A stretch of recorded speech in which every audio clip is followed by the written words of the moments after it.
بیوی کا شوہر کو ہم بستری سے روکنا. حدیث میں ہے کہ جو بیوی اپنے شوہر کو ہم بستری کرنے سے انکار کرے اس پر رات بھر لعنت برستی ہے. اس حدیث کی وضاحت فرما دیں. نیز اگر شوہر یہ تھوڑا حیا کے خلاف مسئلہ ہے, شوہر کوئی ایسا طریقہ استعمال کرتا ہے نا ہم بستری کا جس سے اولاد نہیں ہوتی, تو کیا بیوی کو اسے منع کرنا چاہیے یا نہیں کرنا چاہیے؟ دیکھیں حدیث میں آتا ہے کہ کوئی شوہر اپنی بیوی کو رات کو اپنے بستر کی طرف بلائے, یہ کنایہ یعنی ہم بستری کرنا چاہتا ہو, عورت منع کر دے, فرشتے اس پہ ساری رات لعنت بھیجتے ہیں. بالکل صحیح حدیث ہے. اب ہمارے بعض اسکالر کیا کرتے ہیں, جب ان سے یہ بات پوچھی جائے تو وہ بات کو گھما دیتے ہیں, سیدھی سیدھی بات نہیں بتاتے کہ بھئی یہ شریعت میں مرد کا حق ہے کہ عورت اس کو ہم بستری سے نہیں روک سکتی, کیونکہ ویمن رائٹس کے نام پہ آج کل بہت تحریکیں چل رہی ہیں. تو وہ بھی کچھ لبرل اسکالرز ہیں جو ہر وقت جو ہے نا کوشش کرتے ہیں کہ خواتین ہم سے ناراض نہ ہو جائیں. تو بھئی آپ شریعت کا حکم بتائیں صاف صاف, چاہے عورت خوش ہوتی ہے ناراض ہوتی ہے, بعض حقوق مردوں کے ہیں بعض عورتوں کے ہیں تو وہ بتانے پڑتے ہیں. تو اسی طرح عورت کا بھی حق, مرد کا بھی حق یہ ہے کہ عورت اگر مرد اس کو ہم بستری کے لیے بلاتا ہے تو عورت اسلام میں منع نہیں کر سکتی, اس کے لیے گناہ ہے. ہاں بیمار ہو تو ایک الگ بات ہے, بخار ہے اس کو, کوئی واقعی بیماری ہو تو پھر ایک الگ بات ہے. نارملی اس کو اجازت نہیں ہے کہ وہ شوہر کو منع کر دے, بلکہ اس میں حدیث میں بہت سخت تاکید ہے. آپ صلی اللہ علیہ وسلم کی ایک حدیث میں یہاں تک فرمایا کہ عورت اگر یعنی چولہے پہ ہو روٹی پکا رہی ہو, اس طرح کی حدیث کا مفہوم ہے, یعنی بہت بزی بھی ہو تو بھی اس کو اپنے کام کو چھوڑ کر شوہر کی خواہش کو پورا کرنا پڑے گا. اور یہ نیچر کے بھی مطابق ہے, کیونکہ مرد میں جب یہ سیکس کی خواہش پیدا ہوتی ہے اور اس کو کچلا جائے تو مرد بہت زیادہ ڈسٹرب ہوتا ہے. خواتین اس میں اپنے آپ کو مردوں جیسا سمجھتی ہیں, وہ سمجھتی ہیں ہمارا اس میں وہی حق ہے جو مرد کا حق ہے. بھائی اللہ نے دونوں کی ڈیزائرز میں زمین آسمان کا فرق رکھا ہے, تو مرد کو بہت زیادہ نقصان ہوتا ہے اس سے, وہ بہت زیادہ مینٹلی ڈسٹرب ہوتا ہے اس سے, کیونکہ اللہ نے یہ ڈیزائرز عورت کی نسبت مرد میں بہت زیادہ رکھی ہے, تھوڑی زیادہ نہیں بہت زیادہ رکھی ہے. تو میڈیکلی یہ بات ثابت ہو چکی ہے. تو دوسرا ایک تو مینٹلی بہت زیادہ ڈسٹرب ہوتا ہے وہ, دوسری بات یہ کہ پھر اس کے گناہ کی طرف توجہ جائے گی, وہ حرام کاموں کی طرف جائے گا. تو اس لیے عورت کو اس بارے میں مرد کا ساتھ دینا چاہیے. یہاں فوراً بعض خواتین یہ سوال پوچھتی ہیں کہ اچھا اگر عورت کے دل میں خواہش ہو اور مرد وہ خواہش پوری نہ کرے تو کیا مرد پہ بھی لعنت ہوتی ہے؟ تو اس کا سیدھا سیدھا جواب یہ کہ نہیں, مرد پہ لعنت نہیں ہوتی. اس کی وجہ یہ ہے, دو اور دو چار کی طرح میں صاف بات کروں گا. وجہ اس کی یہ ہے کہ عورت کے لیے مرد کی اس خواہش کو پورا کرنے میں عورت کی کوئی انرجی نہیں استعمال ہو رہی, جبکہ اگر مرد کا موڈ نہ ہو اور عورت کا موڈ ہو تو پھر مرد اپنے آپ کو پریپیئر نہیں کر سکتا, اس کے لیے بہت تکلف کرنا پڑے گا اس کو.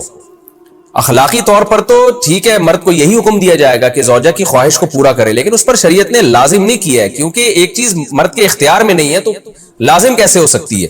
یعنی ایک آدمی کا وہ ذہنی طور پر تیار ہی نہیں ہے اس کے لیے, تو مرد کے لیے تو جب تک ذہنی طور پہ تیار نہ ہو یہ عمل کر نہیں سکتا, جبکہ عورت کر سکتی ہے.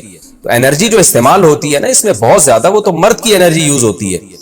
تو شریعت اس کو کیسے پابند بنا سکتی ہے کہ اس کے ذہنی طور پر وہ مینٹلی تیار سے یعنی ایک عمل کر سکتا ہے؟ تو یہ ظلم ہوتا ہے اس کے اوپر کہ وہ مینٹلی تیار نہیں ہے اور اس کو شریعت کہے کہ اگر بیوی آپ سے مطالبہ کر رہی ہے اور آپ مطالبہ پورا نہیں کرو گے تو آپ پر لعنت ہوگی. تو وہ اس لعنت سے بچنے کے لیے اپنے آپ کو مینٹلی کیسے تیار کرے گا؟ بعض دفعہ تیار کر لیتے ہیں بعض دفعہ نہیں ہو پاتا, اس کا تو دماغ سے بہت گہرا تعلق ہے. تو اس لیے مرد کے لیے تو شریعت نے حکم یہ کیا ہے کہ 4 مہینے میں کم از کم ایک دفعہ اس پر لازم ہے کہ وہ اپنی زوجہ کی خواہش کو پورا کرے. اور ویسے جب زوجہ میں خواہش ہو تو اخلاقی طور پر مرد کی ذمہ داری ہے کہ وہ اپنی زوجہ کی خواہش کو پورا کرے, لیکن شریعت نے اس پہ واجب نہیں قرار دیا کیونکہ یہ اس کے اختیار سے اوپر کی چیز ہو جائے گی. باقی عورت کے لیے اختیار ہے اس کو, ہاں بیمار ہے یا مینسز ہیں وہ تو پھر تو ایک ویسے ہی مینسز میں ہم بستری جائز نہیں ہے. باقی رہا یہ مسئلہ کہ خواتین پھر یہ کہتی ہیں کہ اسلام نے تو پھر مردوں کو بہت زیادہ حقوق دے دیے, تو ایسا نہیں ہے. اگر یہ حق اسلام نے مرد کو دیا ہے تو بہت سارے حقوق عورت کو بھی تو دیے ہیں نا, بہت سارے عورت کو بھی تو حقوق دیے کہ جو خود پہنتے ہو, جیسا معیاری لباس خود پہنتے ہو اپنی بیوی کو بھی ویسے ہی معیاری لباس پہناؤ, جیسا معیاری کھانا خود کھاتے ہو حدیث میں آتا ہے ویسا معیاری کھانا بیوی کو بھی کھلاؤ. تو یہ بھی تو عورت کو بھی تو حقوق دیے ہیں. ہماری خواتین جس ویسٹرن کلچر کو فالو کر رہی ہیں اس کلچر میں تو یہ ہے کہ عورت شوہر کو ہم بستری سے روک سکتی ہے, شوہر بیوی کو بھی روک سکتا ہے, یعنی شوہر بھی منع کر سکتا ہے عورت بھی منع کر سکتی ہے, وہاں دونوں کے حقوق سیم ہیں. لیکن پھر وہ اتنے سیم ہیں کہ پھر وہاں مرد کے ذمے شوہر کا عورت کے ذمے یعنی مرد کے ذمے عورت کا نان نفقہ بھی نہیں ہے. تو پھر گیس بجلی کے بل بھی عورت یعنی مرد کے ذمے نہیں ہے. تو پھر خواتین سے لینا ہے نا ویسٹرن کلچر کو, تو پھر پورا لینا وہاں سے. تو پھر شوہر کیوں گیس بجلی کے بل جمع کرا رہا ہے, بچوں کی اسکول کی فیسیں شوہر کیوں دے رہا ہے, شوہر نان نفقہ کیوں دے رہا ہے؟ تو جب اسلام نے کچھ حقوق عورت کو دیے ہیں تو کچھ شوہر کو بھی دیے ہیں, تو اسی طرح سے بیلنس ہماری سوسائٹی میں قائم ہوگا. تو اس لیے خواتین کو یہ نہیں کرنا چاہیے، کیونکہ بہت سی ایسی شکایتیں آتی ہیں جس میں مرد بہت زیادہ ڈسٹرب ہوتا ہے، پھر وہ ان کی لڑائیاں ہوتی ہیں، طلاقیں ہوتی ہیں، عورت اس کو نارمل لے رہی ہوتی ہے، مرد کے دماغ پہ شہوت کا ایک جنون چڑھا ہوا ہوتا ہے، جب بیوی اس کو منع کرتی ہے وہ بہت زیادہ مینٹلی ڈسٹرب ہوتا ہے، اور پھر وہ مار دھاڑ تک نوبت بھی آتی ہے، پھر وہ طلاقوں تک نوبت بھی آتی ہے. تو یہ بہت غلط چیز ہے. ہمارے نبی صلی اللہ علیہ وسلم نے جب عورت کو حکم دیا ہے کہ مرد کی خواہش کو، اپنے شوہر کی خواہش کو پورا کرے، تو اسی میں خیر ہے. عورت کو چاہیے اس وقت چاہے دل نہ بھی چاہ رہا ہو، اپنے شوہر کی اس خواہش کو پورا کر دیا کریں. اس کے وقتی طور پر تو آپ کو نقصانات نظر آئیں گے، لیکن لانگ ٹرم میں اس کے فائدے ہیں، اس سے گھر میں فائدے حاصل ہوں گے، اور اسلام کی مان کے چلنے میں ہی عورت کے لیے خیر ہے. رہا یہ مسئلہ کہ شوہر اگر کوئی ایسا طریقہ اختیار کرتا ہے ہم بستری کا جس میں وہ اولاد کو روکتا ہے، تو اس میں یہ ضروری ہے کہ بیوی کی پرمیشن ہو. وہ عورت کی پرمیشن کے بغیر یہ کام نہیں کر سکتا. تو کیونکہ اولاد دونوں کا حق ہے، اولاد کو روکنے کے لیے دونوں کی پرمیشن ہوگی تو اولاد روکی جا سکتی ہے. اگر دونوں میں سے ایک کی بھی پرمیشن نہیں ہے تو پھر اولاد روک نہیں سکتے. دوسری شادی میں دوسری شادی کو مینشن کرنا لازم ہے. کیا دوسری شادی میں نکاح نامے میں دوسری شادی کا لکھنا ضروری ہے، یا دوسری شادی کے وقت دوسری شادی کا بولنا ضروری ہے؟ عارفہ سلطانہ انڈیا سے. نہیں جی، نہ لکھنا ضروری ہے نہ بولنا ضروری ہے. البتہ دوسری بیوی جس سے شادی ہو رہی ہے اس کو بتانا یہ ضروری ہے کہ پہلے سے میں شادی شدہ ہوں، میری ایک بیوی موجود ہے. اس سینس میں ضروری ہے کہ اگر آپ نے نہیں بتایا تو اس کے ساتھ دھوکہ ہے، اور دھوکہ اسلام میں حرام ہے. نکاح تو ہو جائے گا، آپ بتائیں یا نہ بتائیں، نکاح تو نام ہے ایجاب و قبول کا، وہ تو ہو جائے گا، رجسٹریشن بھی ہو جائے گی اس کی پاکستانی قانون میں. لیکن اس میں اگر آپ نے دوسری بیوی کو نہیں بتایا کہ میری پہلے سے موجود ہے تو یہ دھوکہ بہرحال ہے، اور دھوکے کا گناہ ہوگا. بعض لوگ دوسری شادی کر رہے ہوتے ہیں اور اس کو بتا نہیں رہے ہوتے کہ میرے نکاح میں پہلے سے بیوی موجود ہے. اچھا بھائی، میری عمر 40 سال ہے، پہلی بیوی سے علیحدگی ہوئی، کوئی اولاد نہیں، میں نے ارادہ کیا کہ بچوں والی طلاق یافتہ سے نکاح کروں. ایک سید گھرانہ بھی دیکھا، میرا گھرانہ کہتا ہے کہ بغیر بچوں والی، پتہ نہیں کیا لکھا ہوا ہے آگے، تو بچوں والی کو کیوں دیکھ رہے ہو؟ بغیر بچوں والی مل رہی ہے تو بچوں والی کو کیوں دیکھ رہے ہو؟ احمقانہ کام کر رہے ہو. سنا ہے کہ آپ نے بھی بچوں والی سے نکاح کیا ہے، آپ کیا کہتے ہیں؟ میری سوچ یہ کہ بچوں کی کفالت بھی ہو جائے گی، اور ایسے بھی اور بھی بچے ہو گئے تو اور اچھی بات ہے، بچے ہی بچے. وہ ہے نا ایک آدمی کی، اکثر میں سناتا ہوں نا، ایک آدمی کے اپنے پہلی بیوی سے بچے تھے، اس نے کسی ایسی خاتون سے شادی کی جس کے پہلے سے بچے تھے، پھر ان دونوں کے اپنے بچے بھی ہو گئے. ایک دن یہ آفس میں تھا، اس کی بیوی نے فون کیا کہ آپ جلدی گھر آئیں، بچوں کی آپس میں بہت لڑائی ہو رہی ہے. اس نے کہا کون کس کو مار رہا ہے؟ اس نے کہا پہلے میرے بچوں نے آپ کے بچوں کو مارا، پھر آپ کے بچوں نے ہم دونوں کے بچوں کو مارا، پھر ہم دونوں کے بچوں نے آپ کے بچوں کو، اور پھر آپ کے بچوں نے اور ہم دونوں کے بچوں نے مل کے میرے بچوں کو مارا. صحیح، تو بچے ہی دیکھو. یہ جن صاحب نے پوچھا ہے کہ مجھے ایک ایسی خاتون بھی مل رہی ہے جو بچوں کے بغیر ہے، اور ایک ایسی بھی مل رہی ہے جو بچوں والی ہے، تو میں کہوں گا دونوں سے کر لو، دونوں سے کر لو. اس میں کیا جا رہا ہے یار؟ کیونکہ ہم نے تو اس طرح ہی کیا ہے، بچوں والی سے بھی کیا، بغیر بچوں والی سے بھی کیا، تو دونوں سے کر لو. یہ سارا ٹینشن جب ہوگی جب ایک ہی کرنی ہے. تو اس لیے ماں باپ ٹینشن میں آئے ہوئے ہیں کہ یار ہم کسی کے بچے کیوں پالیں، تو وہ ہمیں بچوں لیس والی چاہیے، تو بھائی یہ والی بھی کر لو، وہ والی بھی کر لو. اب آپ کہو کہ پھر تو دونوں ہی نہیں کریں گے، تو بھاڑ میں جائے، دفاؤ کہیں اور کرو. تو جو کر لے یہ سن کے تو اس سے کر لو، تو اتنا بڑا ایشو نہیں ہے. البتہ یہ میں بار بار بتاتا ہوں کہ جب کسی بچوں والی سے آپ شادی کریں تو اس کو پہلے یہ بتا دیں کہ یہ آپ کے بچے ہیں، میں ان کو اپنا سمجھنے کی کوشش کروں گا، لیکن اس کی طرف میری طرف سے کوئی گارنٹی نہیں ہے. کیونکہ یہ بہت مرد کے لیے بہت بڑا مجاہدہ ہوتا ہے کہ کسی اور کے بچوں کو اپنا سمجھنا شروع کر دے. بعض دفعہ وہ اس میں ناکام ہو جاتا ہے، پھر لڑائیاں ہوتی ہیں اس میں، پھر آپ کے اپنے بچے بھی ہوں گے تو آپ کو ان پہ زیادہ پیار آئے گا، ان پہ کم آئے گا. تو یہ فرق ہوتا ہے، یہ نیچرل ہے. تو اپنے آپ کو اتنی آزمائش میں نہ ڈالو جو افورڈ نہ کر سکو. پھر اس پہ آپ کے اپنے بچوں کو بھی اعتراض ہوگا کہ ابا ہمارے، آپ ان کو ترجیح دے رہے ہو ہم پہ. تو یہ بڑی لڑائیاں ہوتی ہیں، اسی وجہ سے لوگ کرتے نہیں ہیں ایسے موقع پہ شادیاں. تو ماں باپ اسی وجہ سے منع کر رہے ہیں کہ یہ مسائل بہت کھڑے ہو جاتے ہیں بعد میں چل کے. پھر عورتیں بھی نوٹ کرتی ہیں اپنے بچوں کو 3 دفعہ پیار کیا اور میرے بچوں کو 2 دفعہ پیار کیا، اس کا مطلب فرق کر رہا ہے. تو پھر آدمی کہتا ہے تیرے بچوں کو رکھ کے میں نے کتنا بڑا احسان کر لیا، وہ نظر نہیں آ رہا. تو پھر جواب میں کہتی ہیں ایسے احسان کا کیا فائدہ جب یہ فرق کرنا تھا، یہ سوتیلا پن دکھانا تھا. تو وہ رکھ کے بھی آپ پچھتاؤ گے بعد میں. تو اس لیے کچھ چیزیں پہلے سے طے ہو جائیں کہ بھائی یہ بچے آپ کے بچے ہیں، میں آپ سے شادی کر رہا ہوں، آپ کے بچوں سے نہیں کر رہا، ٹھیک ہے؟ تو آپ میرے ساتھ رہیں گی. البتہ یہ بچے آپ سے بچھڑ کے پتہ نہیں کہاں رہیں، آپ کے لیے بھی رونا دھونا ہوگا، پریشان ہوں گی، یہ بھی ڈسٹرب ہوں گے. تو ان کو میں آپ کے ساتھ رہنے کی اجازت دے رہا ہوں. سمجھ رہے ہو؟ نہیں آ رہی سمجھ؟ یہ آپ کے ساتھ بولو. جیسے عورتیں اپنے ساتھ جہیز میں میک اپ کا سامان لے کے آتی ہیں، استعمال مرد کرتا ہے اس سامان کو. بھئی آپ کے ابا نے آپ کو جہیز میں سامان دیا، یہ آپ کا سامان ہے، آپ کے ساتھ آیا ہے، رکھا ہے آپ کے کمرے میں، میری ہیڈک نہیں ہے یہ. آپ کے ڈراز میں کتنی لپسٹکیں رکھی ہوئی ہیں, کتنے چوڑیاں رکھی ہوئی ہیں, یہ مرد کا ہیڈک ہوتا ہے بھائی, یہ تمہیں سامان ملا ہے, یہ میرے استعمال کا نہیں ہے.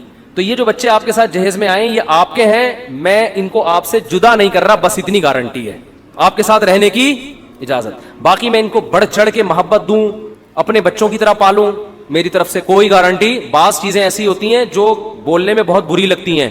حضرت مولانا اسلم چغوری صاحب ایک بڑی اچھی بات کہا کرتے تھے کہ زبان کو گندا کر لو, دل کو گندا نہ کرو, کیونکہ زبان سے آپ بڑے لاڈ دکھا رہے, بس بیگم شروع میں تو عشق ہوا ہے نا, آ جاؤ. جتنے بچے یہ والے سے یا پرانے والے سے, سارے کیا کرو, مفتی طارق مسعود کا میں نے بیان سنا ہے, سوتیلے بچوں کو پالنا بہت بڑے ثواب ہے, لے آ بھائی جتنے لے آ, وہ کنٹینر بھر کے محلے والوں کو بھی 8-10 اس نے لے آ. پھر جیسے ہی آئے ہیں آپ نے کہا کہ آج سے میرے بچوں میں اور ان بچوں میں کوئی فرق نہیں ہوگا. ڈائلاگ بڑے اچھے اچھے مار لیے آپ نے, اور بس آج سے یہ جو ہے نا, پھر ان کو لاڈ بھی دے رہے ہیں, پیار بھی دے رہے ہیں, اور آج سے ان کی فیسیں میرے ذمے, ان کا علاج میرے ذمے, آج سے میرے بچے تمہارے بچے کوئی فرق نہیں. اس کے بعد جب مارکیٹ میں آپ کا والا آ گیا نا, آپ کو لگے گا یار یہ تو بالکل ہی ڈفرینٹ ٹائپ کا ہے, اس پہ تو الگ ہی نور, اپنا بہت اچھا لگتا ہے, ہر انسان کی فطرت ہے. یہ تو مسکراتا ہے تو منہ سے پھول جھڑتے ہیں, اور وہ دیکھو سالا بات کرنے کی تمیز نہیں. یہاں سے فرق کیا ہو جائے گا, دوسرے کا بچہ کتنا خوبصورت ہو اور اپنا کتنا آڑا ترشا ہو, لگتا کون سا اچھا ہے. یہ نیچر ہے انسان کی. تبھی تو لوگ کہتے ہیں نا یہ مولویوں کے اتنے بچے ہوتے ہیں, کتنی ٹینشن میں ہوتے ہیں. بھائی یہ ٹینشن میں نہیں ہوتے, یہ ان کے اپنے ہوتے ہیں. صحیح ہے نا, آپ کو اس لیے ٹینشن لگ رہی ہوتی ہے کہ آپ کے نہیں ہوتے. آپ سمجھ رہے ہوتے یہ بچوں کو, کسی کے بچوں کو پال رہا ہے, وہ یہ اپنے کو پال رہا ہے. جب وہ آپ کے اپنے ہو تو پھر دیکھو کتنا مزہ آتا ہے. تو دوسروں کے, ابھی جیسے بچے آتے ہیں نا, ہمیں تو بچے نماز میں بھی تنگ کرتے ہیں, دوسروں کا بچہ نماز میں تنگ کرے بہت غصہ آتا ہے, اپنا بچہ تو نماز میں تنگ کرتا ہوا بھی اچھا لگتا ہے, وہ حرکتیں کر رہے ہوتے ہیں عجیب عجیب سے. تو یہ انسان کی نیچر ہے بھائی اپنے, تبھی تو خدا نے اولاد کو گفٹ سے تعبیر کی ہے, گفٹ دیتا ہے تمہیں, تو اپنے بچے گفٹ ہوتے ہیں, دوسروں کے بچے انسان ٹینشن سمجھتا ہے. آپ دے دیں نا کسی خاتون کو کسی کا بچہ اٹھا کے پکڑا دیں, 2 منٹ میں اٹھا کے پھینک دے گی, اور اپنے بچوں کی صبح شام پوٹیاں صاف ہو رہی ہیں, ہائے میرا لال, وہ حالانکہ وہ کتنا ٹیڑھا میڑا ہوتا ہے, کہیں سے بھی لال گلابی, اندھیرے میں تو وہ نظر ہی نہیں آ رہا ہوتا, ایسے ایسے کالے کلوٹے بھی ہوتے ہیں اندھیرے میں, بچہ کہاں گیا, مسکرائے گا تو نظر آئے گا. تو جیسے عورت کو اپنا کیسا ہی آڑا ترشا ہو اچھا لگتا ہے, ایسے مرد کو بھی اپنا کتنا ہی آڑا ترشا ہو اچھا لگتا ہے. اور دوسرے کا, ہمارے ایک دوست نے شادی کی, ایک اتنا خوبصورت بچہ ان کا, ابھی وہ سمجھ جائیں گے, چھوڑو یار رہنے دو, یہ بڑے مسائل ہیں نا آج کل, اتنا بیان مشہور ہو جاتے ہیں کہ ہر آدمی سمجھ جاتے ہیں میرے بارے میں, وہ میں تو خیر. تو جب آپ بچوں والی سے شادی کریں تو اس کو بتا دیں کہ شروع میں منہ تھوڑا سا خراب کر لیں, دل میں نیت یہ رکھیں کہ یار جتنا ہو سکا میں ان کو محبت دوں گا, لیکن شروع میں معاملہ یہ کر دیں بھائی میں صرف اس شرط پہ ان کو آنے کی اجازت دے رہا ہوں کہ اگر یہ نہ آتے تو آپ سے بچھڑ جاتے, ماں سے کیا ہو جاتے, محروم. بچوں کے معاملے میں مداخلت نہیں کروں گا, صحیح ہے نا, بچوں کو آپ سے جدا نہیں کروں گا, رہتے رہیں ایک ہی چھت کے نیچے, کوئی بات نہیں. تو میرا ان سے تعلق بس اتنا ہی ہوگا کہ یہ میری وائف کے کیا ہے, اولاد ہے بس. اس سے کیا ہوگا کہ شروع میں وہ سمجھ جائے گی کہ میں نے اس مکھنچو سے شادی کرنی ہے, یا یعنی مکھنچو تو غلط ہو گیا, اس آدمی سے شادی کرنی, وہ آپ کو مکھنچو سمجھے گی, لیکن سمجھوا دو کوئی فرق نہیں پڑتا. تو وہ پہلے فیصلہ کر لے گی اس بندے سے میں نے شادی کرنی ہے کہ نہیں کرنی.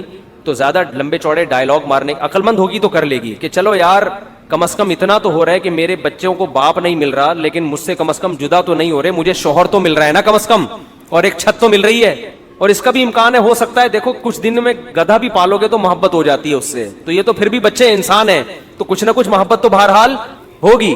تو کسی کو بہت زیادہ ہو جائے گی, کسی کو عین ممکن ہے اپنوں سے اتنی نہ ہو جتنی سوتیلوں سے ہو, ایسا بھی ہو سکتا ہے. کسی کو اتنی ہو جتنی اپنوں سے, ایسا بھی ہو سکتا ہے. کسی کو اتنی ہو تھوڑی سی اپنوں سے تھوڑی زیادہ اور سوتیلے سے تھوڑی سی کم, اور کسی کو یہ بھی ہو سکتا ہے ذرا بھی نہ ہو. تو پہلے سے ہر چیز کے لیے تیار رہیں, اس کو بتا دیں, اس سے لڑائی جھگڑے نہیں ہوں گے. کیونکہ جب بھی کوئی ایسی شادی ہوتی ہے نا بچوں کا, تو پھر عورت چاہتی ہے پوری محبتیں وہی ملنی چاہیے جو سچی مچی کے اپنے بچوں سے کو ملتی ہیں. پھر مرد کی لڑائیاں شروع ہو جاتی ہیں, اس کا مرد کا گود میں اٹھانے کا دل نہیں جا رہا ہوتا, اس کو وہ پسند ہی نہیں آ رہا ہوتا, کہیں سے بھی پسند نہیں آ رہا ہے اس کو.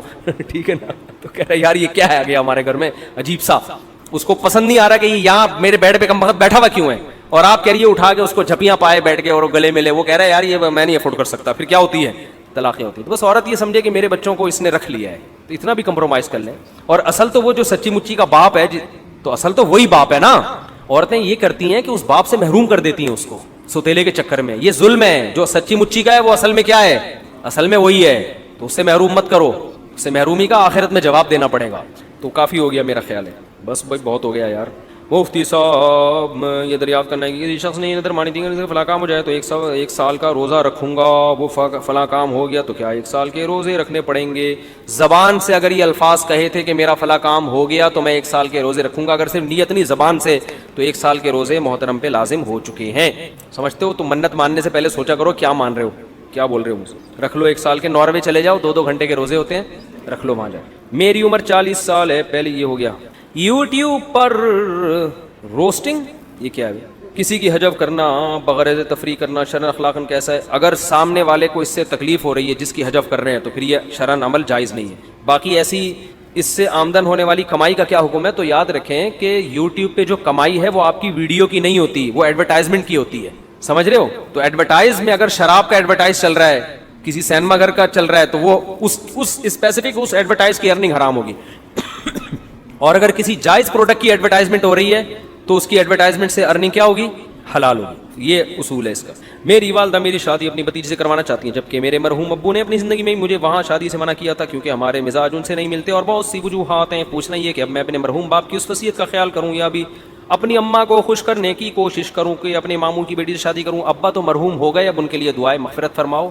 اب ان کی صحت پہ کیا اثر پڑتا ہے؟ ماموں کی بیٹی سے کرو یا خالہ کی بیٹی سے شادی. جب تک زندہ تھے تو ان کے حکم کو فالو کرنا تھا. اب انا للہ ہو گیا، اب اماں ہی آ گئی ہیں تو اب اماں ہی کے حکم کو فالو کرو، اماں کو خوش کرو. ابا کو خوش، ابا اس سے نہیں خوش ہوں گے ماموں سے کر رہا ہے کہ کس سے، ماموں کی بیٹی سے کر رہا ہے یا خالہ کی بیٹی. ابا اس سے خوش ہوں گے کہ میرے لیے تو کر کیا رہا ہے. تو دعائیں مغفرت کرو ابا کے لیے. اس پہ بھی دعائیں مغفرت کرو. ابا کس قسم کی وصیتیں کر کے دنیا سے گئے ہیں، مجھے کنفیوژن میں ڈال دیا ابا نے.